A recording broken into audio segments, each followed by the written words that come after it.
Vamos a dar inicio. Buenos días, vamos a dar inicio a nuestro caso clínico de alergia del día de hoy, 9 de agosto. Antes que nada, quiero agradecer a mi profesor asesor, la doctora en medicina Gabriela Galindo Rodríguez. Mi nombre es Efsia Aranza Jiménez Luna. Soy residente de primer año de alergia e inmunología clínica. El caso clínico que vamos a estudiar el día de hoy, hace referencia al paciente con iniciales RRM, quien es un masculino de 51 años, tiene un estado civil divorciado, es católico y el día de consulta que acudió con nosotros fue un 15 de abril del presente año. Él es originario de Monterrey, radica en Santa Catarina. El interrogatorio que se le realizó fue directo, tiene una escolaridad de licenciatura y él es ingeniero civil. Él acude a la consulta al servicio por sus propios medios.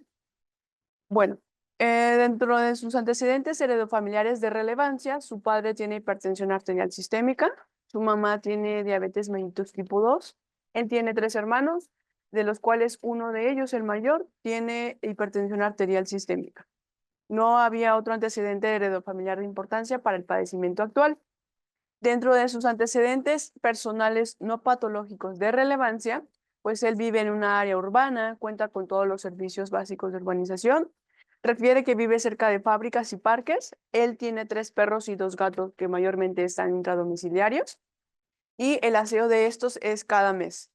Las cortinas de tela y alfombras que tiene dentro de casa aproximadamente las lava cada 6 meses. También cuenta con mini split, el cual le da un mantenimiento cada 3 meses. Él vive con 3 personas en casa con 3 habitaciones para dormir.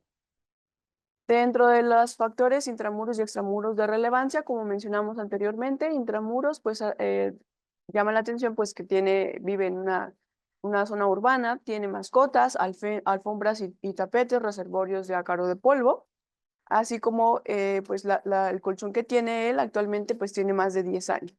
Extramuros, pues vive cerca de fábricas y parques. Dentro de sus antecedentes personales patológicos, bueno, él ya tenía el diagnóstico de la rinitis alérgica, la cual fue diagnosticada desde la adolescencia. Él recuerda dentro de las pruebas cutáneas que se le realizó que él había salido sensibilizado a polvo y pólenes. Fue tratado por inmunoterapia subcutánea por 4 años en un medio privado. También tiene el antecedente de un linfoma no Hodgkin, el cual fue diagnosticado hace 3 años. Actualmente, en ese periodo, en esa cita, estaba en remisión y había tenido tratamiento con quimioterapia. Asimismo, se le hizo el diagnóstico de infección por virus de la inmunodeficiencia humana, diagnosticado ya desde hace 10 años, la cual estaba actualmente controlada con terapia antirretroviral. La carga viral en ese momento lo refirió indetectable y el recuento de CD4 estaban en 450 células. Tenía el antecedente igual de una biopsia axilar, la cual fue realizada hace 3 años. Se realizó el evento quirúrgico y anestésico sin complicaciones, la cual reportó por medio de histopatología un linfoma difuso de células B grande. Padecimiento actual por el cual él acudió con nosotros a nuestra consulta ya llevaba así prácticamente más de un año. Él refería a rinorrea, la cual era bilateral, hialina, acuosa, la cual llegaba a congestionarlo. Refería que venía acompañado de prurito nasal y estornudos paroxísticos y aproximadamente en este último mes, antes de su valoración, él tenía las molestias hasta 4 veces por semana. Los síntomas se exacerbaban con el cambio de clima, polvo y la humedad, así como tenían un predominio matutino y disminuían con antihistamínicos de manera parcial. Ayudaban, pero no remitían los síntomas por completo. También refirió dentro de los síntomas inusuales de descarga posterior de hasta 4 veces por semana. Dentro de el padecimiento actual nos refirió también síntomas oftalmológicos por presencia de prurito ocular y epífora, los cuales estaban en una frecuencia pues baja, estaba una vez a la semana aproximadamente. Él refería que era no purulenta, que era de manera esporádica, tenía un predominio al momento de que él despertaba y duraban menos de 1 hora. No negó síntomas bronquiales, gastrointestinales y generales. En la exploración física, los signos vitales estaban dentro de rangos normales, así como el peso y la talla estaban dentro de un IMC normal. El hábitus exterior, pues bueno, se veía alerta, normolíneo, cooperador y pues él se veía mayor a la edad cronológica. La otoscopía bilateral se observaban membranas timpánicas opacas, la orofaringe no le encontramos alteraciones en ese momento, los ojos tenían conjuntivas sin alteraciones, la rinoscopía anterior sí mostraba una mucosa nasal pálida con hipertrofia de cornetes de manera bilateral de aproximadamente un 50%. La piel solamente encontramos una acidosis leve generalizada, aparentemente en ese momento no encontramos lesiones. El tórax igual no encontramos alteraciones, tenía buen murmullo vesicular, no había ruidos agregados. El abdomen pues estaba plano, no peristalsis y no encontramos alteraciones. La exploración del sistema nervioso central igual, sin alteraciones. Y bueno, a él se le realizaron las pruebas aeroalergenos ambientales, las cuales resultaron con sensibilización a dermatofagoides farinae y teronicina. Asimismo, con prosopis y quercus. Los diagnósticos en esta consulta pues fueron una rinitis alérgica moderada persistente con un RK de 22 puntos. El programa evidentemente ya se conocía con la infección por VIH y el antecedente del linfoma no Hodgkin, actualmente pues en remisión. El tratamiento que le dimos a él, pues le reiniciamos una inmunoterapia subcutánea con base a las pruebas que realizamos aquí. Le dejamos ácidos nasales con un volumen alto, con una frecuencia de cada 12 horas, acompañado de un esteroide intranasal. Asimismo, su antihistamínico, y pues le hicimos hincapié de continuar su valoración con infectología y oncología. Lo citamos al mes para valorar, así. Él ya traía controles de CD4 y de carga. Y bueno, el tema que vamos a revisar el día de hoy de nuestro caso clínico lleva por nombre inmunoterapia con alergenos en pacientes con cáncer, VIH y seniles en rinitis alérgica. Como introducción o para recalcar la importancia de estos temas, pues bueno, sabemos que la prevalencia de las enfermedades alérgicas van en aumento.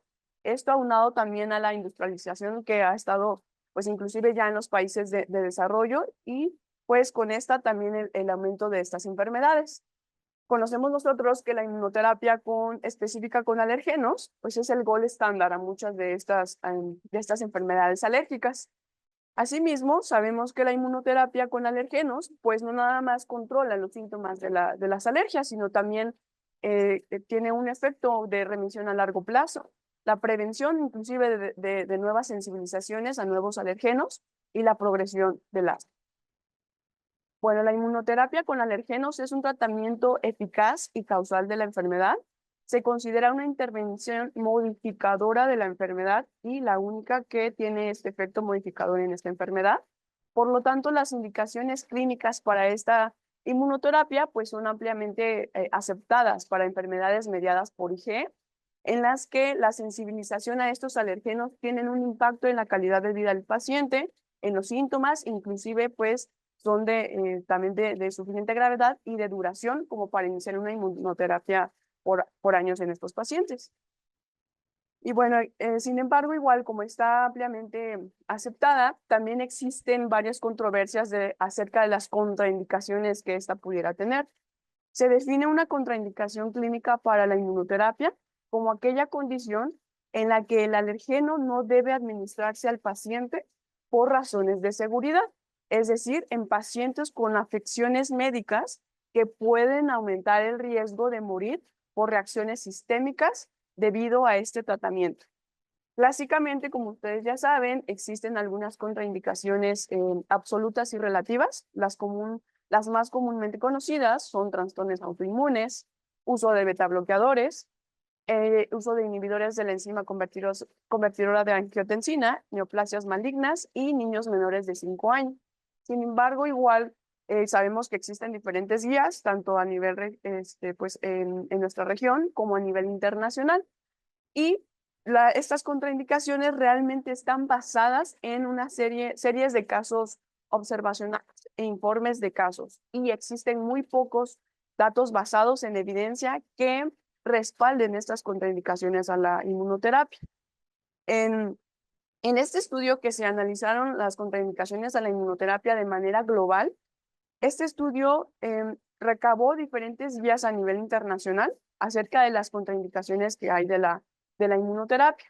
Y bueno, ellos también determinaron que las recomendaciones que se hacen han sido desarrolladas de manera independiente, es decir, pueden ser que las recomendaciones de contraindicaciones absolutas en este lado del mundo pueden ser diferentes del otro lado, es decir, algunas consideran absolutas, otras las consideran relativas. Y este estudio lo que hizo fue recabar las guías que existen acerca de la inmunoterapia, que estuvieran asociadas tanto a la UAU como a la EASI.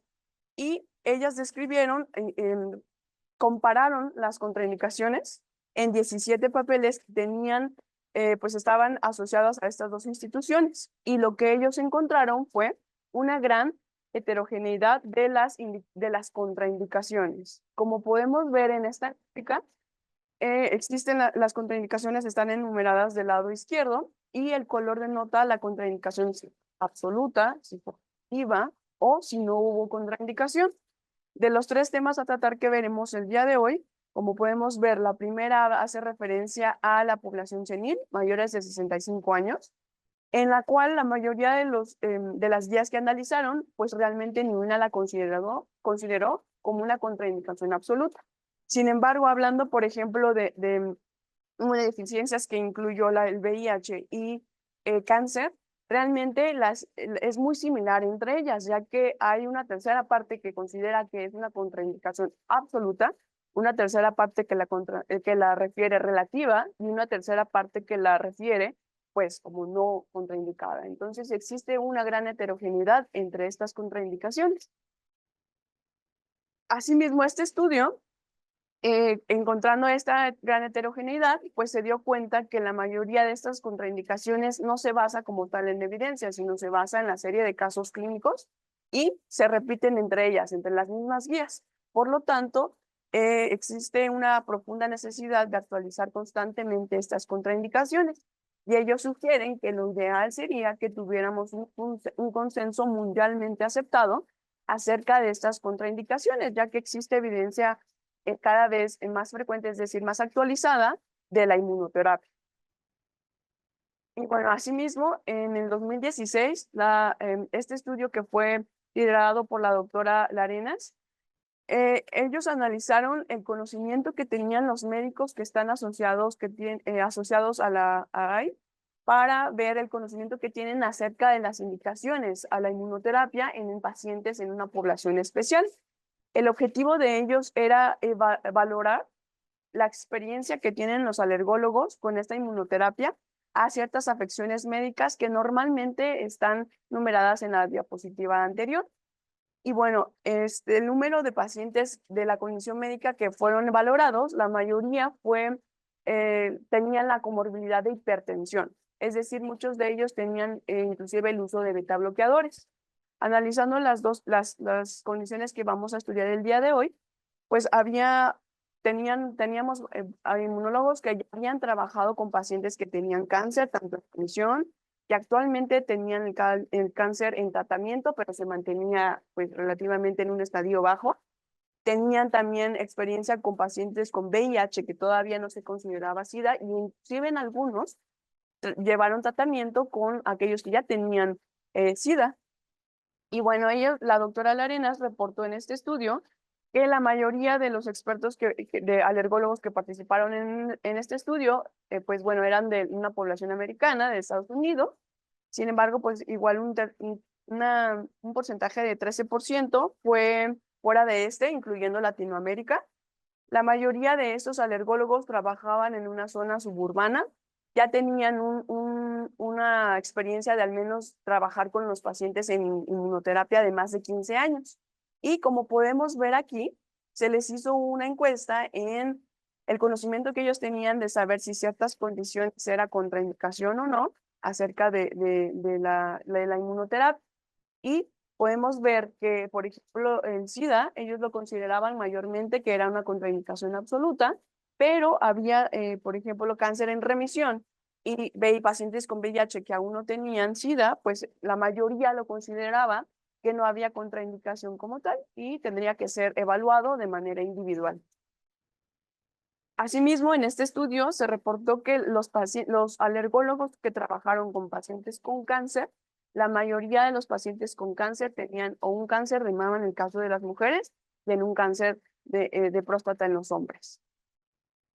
Y bueno, en general, dentro de la experiencia de estos alergólogos que se estudió en el 2016, fueron muy pocos los que reportaron problemas con la inmunoterapia, es decir, que hubieron eventos adversos con la inmunoterapia en pacientes con cáncer y VIH. Si se dan cuenta en la primera columna que está señalada en SIDA, realmente el porcentaje con un problema mayor fue mínimo. Asimismo, con el cáncer en remisión, inclusive cáncer estable y que actualmente llevaba un tratamiento, el porcentaje de eventos adversos fue mínimo. Realmente la conclusión de ellos fue que se debe individualizar en cada uno de los casos el riesgo-beneficio, pero tendríamos que estar actualizando las contraindicaciones frecuentemente para cada una de estas condiciones. Y bueno, ¿por qué anteriormente o por qué se sigue pensando que el cáncer es una contraindicación para la inmunoterapia con alergenos? Bueno, como ustedes saben, la inmunoterapia se considera, o el cáncer anteriormente se consideraba absoluta para la inmunoterapia, pero realmente no existen estudios que esta la compruebe que debe ser contraindicada, ya sea porque hay mayor eventos adversos o ya sea porque crea un efecto inmunosupresor. Entonces, el posible riesgo de estas alteraciones, de estas complicaciones en pacientes con cáncer es especulativo. La contraindicación surge de razones de seguridad y de razones éticas. Asimismo, no hay datos que corroboren que aumenten los casos, es decir, la inmunoterapia aumente el número de cáncer en los pacientes con estas enfermedades alérgicas. Y bueno, en el 2001, realmente los estudios que les voy a enseñar, pues no tenemos mucho en la literatura y son poblaciones pues muy limitadas en número.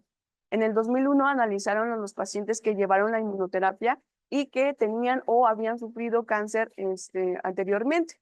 La mayoría de ellos tenía melanomas, solamente se analizaron a 6 pacientes en ellos y habían tenido cáncer o tenían cáncer y tenían una enfermedad alérgica.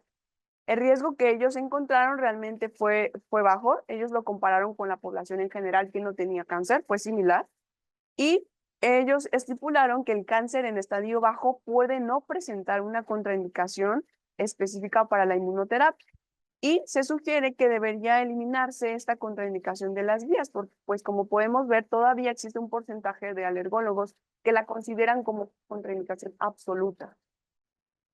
Asimismo, a Eberhard estudió a 42 sujetos con alergia grave al veneno de himenópteros y que tenían cáncer. La mayoría de estos pacientes tenía cáncer, eran cáncer de mama en las mujeres y cáncer de próstata en los hombres. En este estudio, el 7% de los individuos que ellos estudiaron tuvieron una reacción alérgica sistémica durante el seguimiento de esta inmunoterapia con extracto purificado de veneno, quienes lo comparan con la población en general sin cáncer y refiere que es prácticamente el mismo porcentaje. Se tuvo que interrumpir la administración de inmunoterapia con extracto purificado de venenos en 9 sujetos, ya que 7 de ellos presentó un diagnóstico de cáncer, un nuevo diagnóstico de cáncer, en uno de ellos recurrió y en uno de ellos tuvo una polineuropatía progresiva. Sin embargo, al comparar la población en general sin cáncer, también en ellos se encontraron que los efectos adversos a esta inmunoterapia son similares a los sujetos que no tuvieran cáncer. Y bueno, entonces, ¿cuál es la interacción inmunológica entre el cáncer y la inmunoterapia aeroalergeno? Bueno, realmente, como les comento, no hay una evidencia sólida. Prácticamente se basan en contraindicaciones éticas y del riesgo de tener eventos adversos, pero como vimos anteriormente, estos eventos adversos realmente es similar a la población que no tienen cáncer. Y bueno, se había demostrado anteriormente que una dosis baja de DERP2 podía aumentar, mejorar la motilidad de las células in vitro y la capacidad invasiva del cáncer de pulmón en células no pequeñas. Por lo tanto, se creía que esto podía promover la capacidad metastásica de las células del carcinoma. Sabemos que la inflamación prolongada y la estimulación crónica con la inmunoterapia, es decir, con antígenos, da un cambio al isotipo IgG4. Y como ustedes saben, la IgG4 pues tiene un papel antiinflamatorio. Es decir, el propósito de que nosotros le estemos dando una inmunoterapia pues es crear una tolerancia inmunológica en nuestro paciente. Entonces, lo que pasa con la inmunoterapia es llevamos a un macrófago de un estadio M2A a un macrófago M2B, es decir, lo convertimos para que en vez de estar teniendo una producción de inflamación, pues lo podamos convertir a una tolerancia inmunitaria. Y pues se cree, los estudios anteriores creían que este cambio, esta conversión de producción de IgG a producción de IgG4 podía causar un efecto de inmunosupresión en los pacientes con cáncer. Entonces, este estado de inmunosupresión iba a causar una evasión del sistema inmune para el tumor. Por lo tanto, ellos pensaban que esto podía hacer que el tumor creciera más o pues el cuerpo pues no se defendiera ante esta situación. Sin embargo, igual, pues hay varios estudios que confirman que pues esto no es el 100% cierto.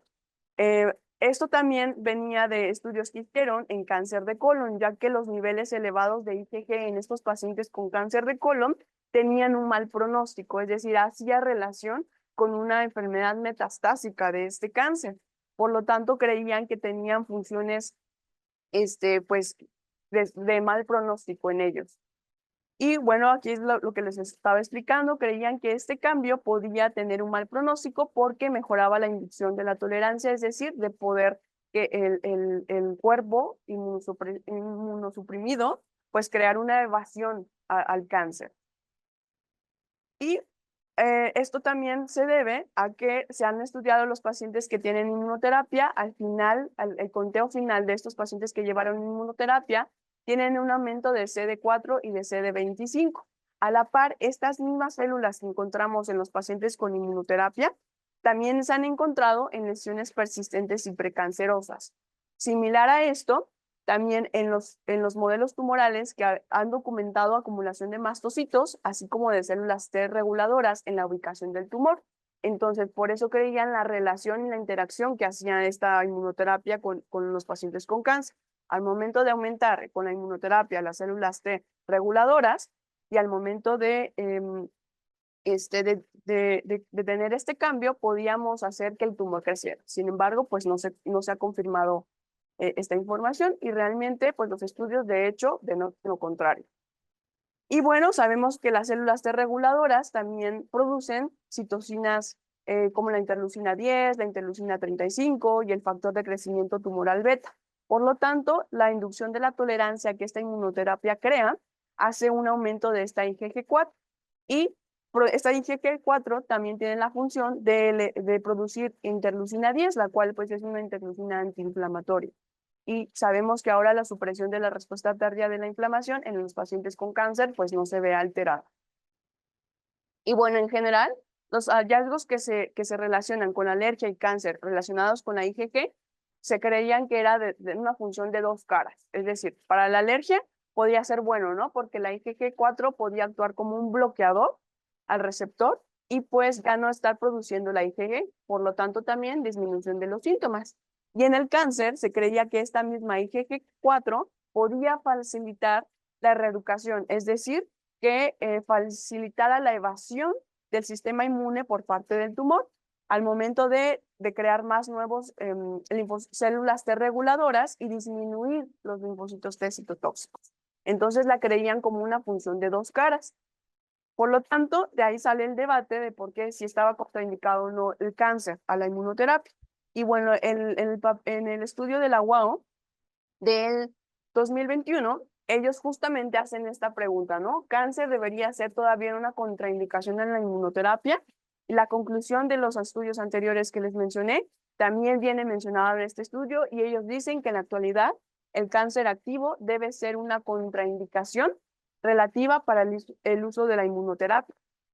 Y en aquellos pacientes que tienen el antecedente de un cáncer o ya se encuentra su cáncer en remisión, no debería estar contraindicado. Asimismo, ellos estipulan que el cáncer de bajo grado o en remisión ya debería ser eliminado de las guías como contraindicación para la inmunoterapia, ya que si, como mencionamos, y la importancia de eliminar esto en la guía, sí tiene relevancia, ya que en el estudio anterior pudieron ver que muchos médicos se basan en estas para considerarla en su práctica como contraindicada y no ofrecerla al paciente. Y bueno, hablando del virus de la inmunodeficiencia humana, la introducción en la actualidad de la terapia antirretroviral ha aumentado la supervivencia de estos pacientes con esta infección. Asimismo, la perfección de esta terapia ha disminuido los eventos adversos que esta trae y, por lo tanto, ha mejorado también la función inmunológica de estos pacientes. Tanto es así que ahora la causa de muerte de la mayoría de los pacientes ha cambiado de ser infecciones oportunistas en estos pacientes a ser enfermedades crónicas como cualquier otro paciente senil. La incidencia de la alergia respiratoria en pacientes de esta población con VIH también es similar a la población en general. Inclusive hablando específicamente de la población pediátrica, se ha estudiado que en esta población es mayor que a la población pediátrica sin VIH. Por ejemplo, no hay muchos estudios, pero los que tenemos en la actualidad se han evaluado que la prevalencia de estos trastornos alérgicos es mayor que inclusive los pacientes pediátricos que no tienen VIH. En este estudio ellos evaluaron a 29 sujetos, 29 niños que tenían la infección de VIH, que tenían de 1 a 18 años, evaluaron a 29 sujetos y reportaron que la prevalencia de los trastornos alérgicos es mayor. La número 1 es la rinitis alérgica con 44.8%, seguida del asma alérgica con 37.9%. También ellos encontraron en su estudio que los niveles de IgE total en pacientes con y sin síntomas alérgicos son similares y que los niños con enfermedad por VIH más avanzada aún así siguen produciendo IgE. Bueno, nosotros sabemos que la infección por el VIH puede afectar gravemente el sistema inmunológico, ya que hay un desequilibrio en las citocinas TH1 y TH2 policlonal. Así como anteriormente habíamos mencionado y sabemos, los linfocitos TCD4 producen interleucina 4, el cual es esencial para la producción de anticuerpos IgE y que las células CD4-TH2 puede cambiar la producción de estas desde IgM a IgE y de IG2 a IgG4.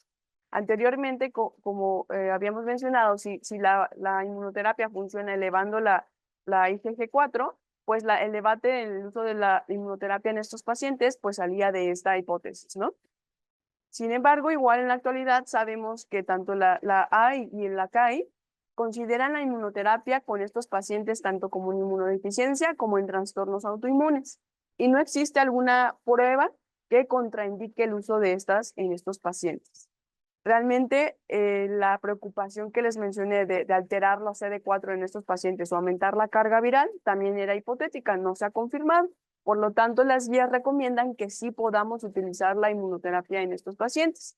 Las recomendaciones que ellos nos hacen es que nuestros pacientes tengan un recuento periférico de CD4 mayor de 400 células, que no tenga antecedente de infecciones oportunistas, que no sea tampoco asociado al SIDA y que de preferencia pues tenga una evidencia, que no tenga evidencia de una viremia plasmática como nuestro paciente que presentamos. Se recomienda el seguimiento en ellos de manera mensual por los primeros 3 meses y después trimestral. Como les menciono, no hay evidencia que estipule que la inmunoterapia con alergenos sea nocivo en estos pacientes y los beneficios de cada inmunoterapia deberá ser evaluados de manera individual. Y bueno, igual en los pacientes con VIH, sabemos que los pacientes alérgicos y VIH que tienen SIDA son con células CD4 severamente reducidas, siguen aún así produciendo IgG específicos con alergeno. Entonces, tener VIH, pensaríamos que tendrían esta alteración, ¿no? De que a lo mejor no habría una estimulación para producir IgE porque tienen CD4 disminuidos. Pero se ha confirmado que realmente estos pacientes siguen teniendo síntomas alérgicos, la alteración y la prevalencia de las enfermedades alérgicas prácticamente similar a la población, inclusive en ellos a veces hasta elevada, más elevada. Por lo tanto, los autores de este artículo concluyeron que ellos toleran bien la inmunoterapia, no se confirmó que tuvieran efectos adversos mayor que la inmunoterapia, que la población en general sin VIH, y igual surgieron y recomendaron que necesitamos también hacer más estudios en esta población en específico. Y bueno, hablando del tercer grupo de población que vamos a hablar de actualizarnos el día de hoy, pues habla acerca de la población senil. En los últimos años, la esperanza de vida media de nuestra población pues ha ido en aumento. La Organización Mundial de la Salud describe la población senil en en aquellos mayores de 65 años, si es que viven en países desarrollados, y mayores de 60 años si viven en países de desarrollo. Bueno, la capacidad del sistema inmunológico para montar una respuesta alérgica en pacientes seniles puede disminuir conforme la edad, porque hay una reducción tanto de la función de las células T como de las células B. Y esto puede alterar la manifestación que estos pacientes puedan tener, ya que pues como hay menor producción de estas células, la severidad de los síntomas pueden pasar por desapercibido con estos pacientes. A la par que también existen, pues son pacientes que consumen o tienen comorbilidades que pueden ser contraindicadas en la inmunoterapia, como el uso de beta bloqueadores y de IECAS. ¿Cuál es la relación en el envejecimiento y el sistema inmunológico? Pues bueno, como ustedes saben, la inmunosenescencia es el proceso en el cual hay una remodelación del sistema inmune que también tiene que ver con factores genéticos y ambientales. Asimismo, está asociado con el estrés oxidativo que tenemos en esta edad, fenómenos apoptóticos y aumento de producción de liponcinas proinflamatorias. El sistema inmunológico a esta edad es algo que le llamamos inflammation. ¿Qué quiere decir esto? Es como una inflamación crónica de bajo grado. Es decir, en esta población mayores de 60 o 65 años, se ha encontrado que viene relacionado con una inflamación crónica, pero de bajo grado, es decir, una inflamación ya persistente que tenemos en ellos, que realmente no es que se manifieste constantemente porque es una severidad baja. Sin embargo, esta inflamación constante pues, puede contribuir a enfermedades crónicas y afectar de manera negativa la función inmune. Como les mencioné anteriormente, esta inmunosenescencia viene relacionado con la disminución de la inmunidad innata y adaptativa, ya que en estos pacientes encontramos que tanto las células T, células B, las células NK y los macrófagos están disminuidos. Y pues esto también tiene una consecuencia, ya que al momento de tener las células T disminuidas, pues también tenemos una menor capacidad de responder a nuevos antígenos. Al momento de tener células B bajas, también somos más propensos a tener infecciones y a tener efectos adversos con vacunas. Y inclusive también a tener disminuida la capacidad de eliminar células infectadas o cancerosas. Y bueno, en este estudio que se realizó en el Centro Universitario de Lisboa, en Portugal, ellos analizaron la población senil que atendían los alergólogos y que les daban inmunoterapia. Ellos en su base de datos analizaron las historias clínicas en aquellos pacientes con más de 65 años y caracterizaron qué tipo de enfermedades alérgicas tienen la población senil de su centro. Ellos también tuvieron una declaración de impacto, haciendo énfasis en que las enfermedades inmunológicas en los ancianos tienen particularidades que deberíamos nosotros como alergólogos conocer para ofrecer un mejor servicio a esta población. Ellos encontraron que dentro de las más comunes, de las enfermedades inmunológicas más comunes, son las respiratorias, incluidas la rinitis alérgica y el asma, seguida de enfermedades de la piel, en menor medida de medicamentos, alergia alimentaria y anafilaxis, pues todavía sigue viéndose en esta población. Y como podemos ver, también la sensibilización que ellos tienen a ciertos alergenos, pues también son comunes, todavía siguen siendo comunes como en la población, pues no senil. Y ellos también determinaron que a pesar de que creemos que la prevalencia de ciertas enfermedades puede cambiar en este grupo de edad, todavía siguen siendo común la rinitis alérgica. Estos pacientes todavía pueden sensibilizarse a esos mismos alergenos, inclusive a algunos nuevos. Y si recordamos, pues son poblaciones que mayormente pasan su tiempo dentro de casa.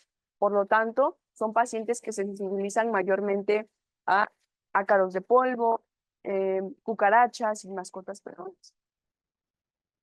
Y bueno, igual como sabemos que la guía de Gael Galen y de ASI, em, para la rinitis alérgica y el asma específicamente, que son las dos condiciones más comunes de enfermedades alérgicas en esta población, señala que no existe un límite de edad para prescribir inmunoterapia con alergenos. Sin embargo, debe de considerarse las contraindicaciones absolutas que ellos mencionan, como es el asma no controlada, los trastornos autoinmunes que no responden a la terapia, inmunodeficiencia y neoplasias malignas. ¿Y por qué deben ser consideradas? Porque esta población senil son pues enfermedades crónicas más comunes en ellos. Por lo tanto, deben individualizarse. Como tal, por la simple edad, no existe una contraindicación para la inmunoterapia. Y es lo que les mencionaba. Si nos guiamos por la edad, no debería ser pues, el límite, ¿verdad? Y realmente tendríamos que individualizar en cada uno de nuestros pacientes para ver si existen más bien comorbilidades que sí podrían estar contraindicadas para la inmunoterapia. Sin embargo, igual tendríamos que hacer más estudios en ellos porque normalmente son poblaciones que se excluyen de los estudios o que cuando están presentes pues es en un menor número. Y bueno, como conclusiones personales, me gustaría igual hacer hincapié en el estudio de la UAO que hace referencia a la gran heterogeneidad que tenemos de las contraindicaciones de la inmunoterapia. Sabemos que cada día se va actualizando y vamos viendo estudios novedosos acerca de esta inmunoterapia, por lo tanto realmente tendríamos que estar actualizando las contraindicaciones de manera periódica. Y independientemente de lo mencionado en las tres poblaciones que muchas veces, pues a lo mejor no las mencionábamos en el uso de la inmunoterapia, el tratamiento con esta, que es el gold estándar a las enfermedades alérgicas, debería individualizarse, ya que deberíamos estar equilibrando pues el riesgo-beneficio que le ofrecemos al paciente con la inmunoterapia. Y muchas gracias por su atención.